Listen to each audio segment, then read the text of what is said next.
L'ingénieur il est sous des contraintes techniques très très fortes dans l'espace public que n'ont peut-être pas forcément tous les autres acteurs, en tout cas pas en premier plan. Donc comment on sort de ce dilemme pour que les ingénieurs soient également créatifs, Dominique?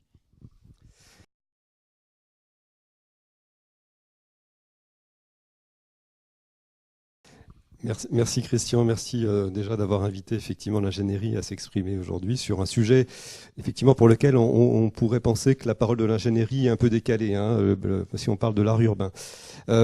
Donc je vais répondre à ta question et puis revenir aussi un peu sur les éléments déjà des échanges de la table ronde, de ce que j'ai entendu à l'instant. Pour répondre à la question sur est-ce que finalement on voit apparaître cette notion d'art urbain et de bonheur dans les cahiers des charges, la réponse effectivement du point de vue de l'ingénierie, quand on voit arriver les cahiers des charges, la réponse c'est non. Aujourd'hui, effectivement, malheureusement, on constate que cette notion n'est pas intégrée. Néanmoins,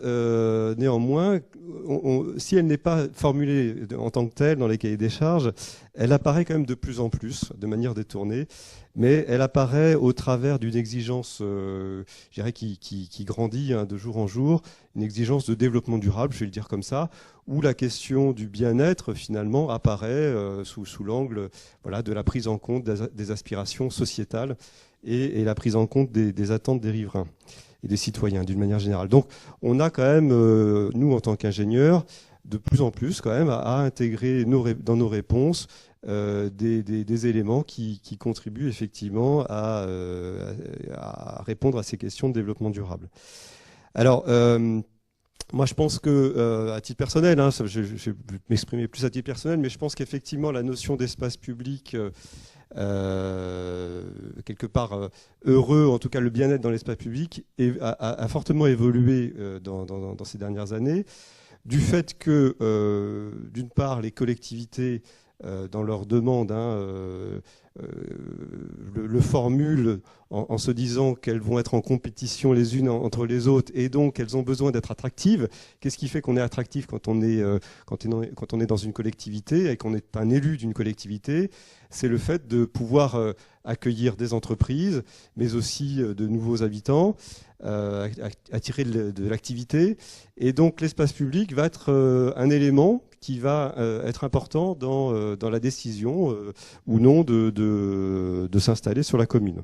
Donc je pense que ça c'est quelque chose qui est apparu, qui existait auparavant, mais qui s'est renforcé ces dernières années, donc la notion d'attractivité du territoire.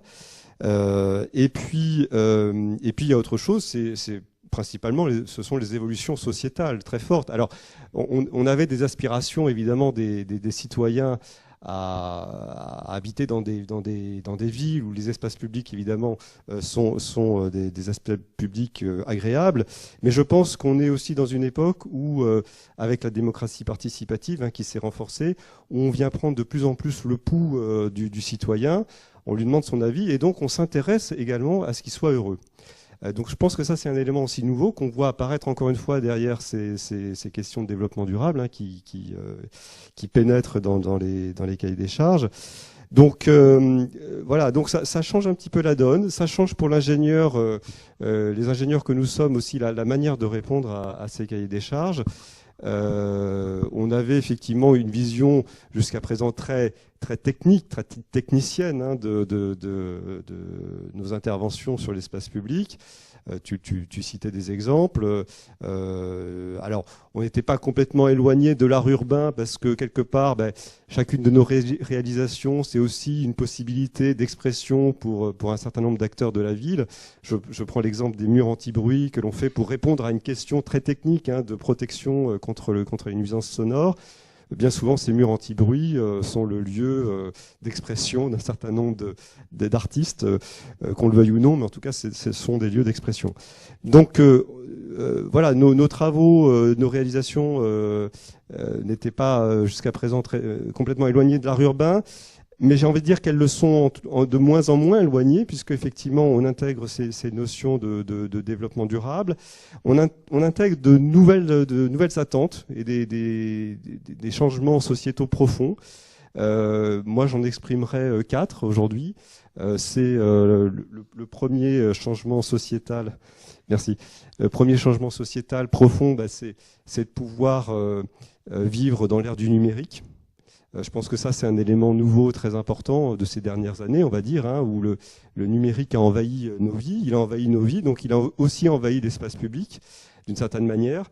On voit beaucoup de riverains se balader aujourd'hui dans les rues avec leur smartphone. Tous.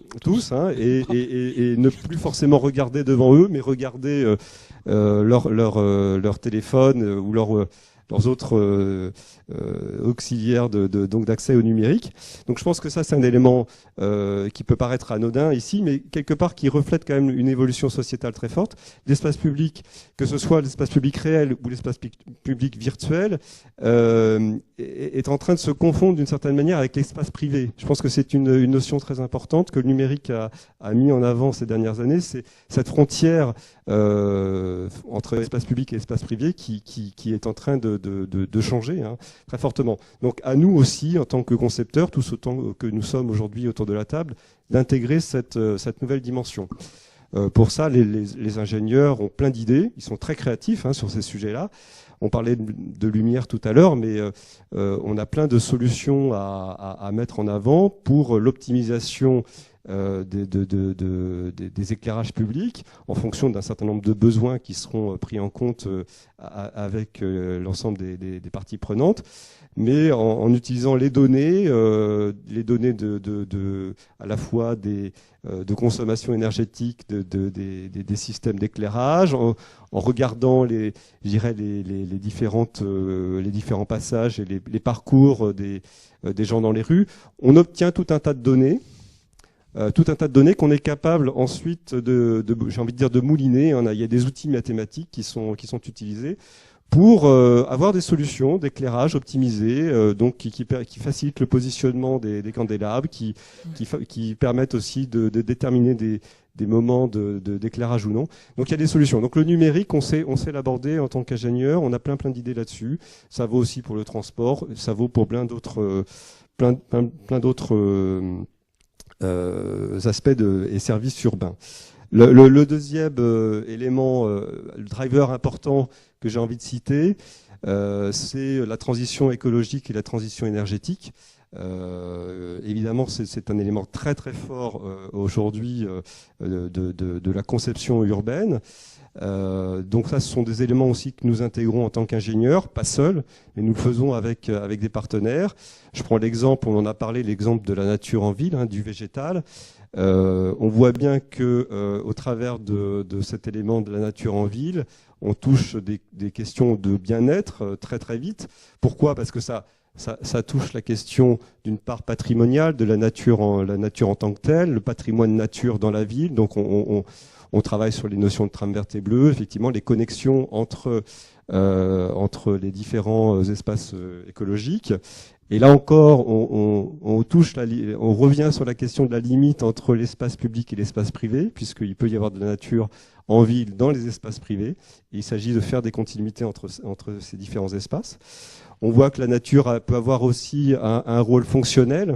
Excuse-moi, je suis bavard, mais un rôle fonctionnel qui est de limiter les effets de ce qu'on appelle de chaleur urbaine, d'îlots de chaleur urbains, en limitant la température, en réglant les questions de gestion des eaux pluviales également, en retenant les eaux à la source.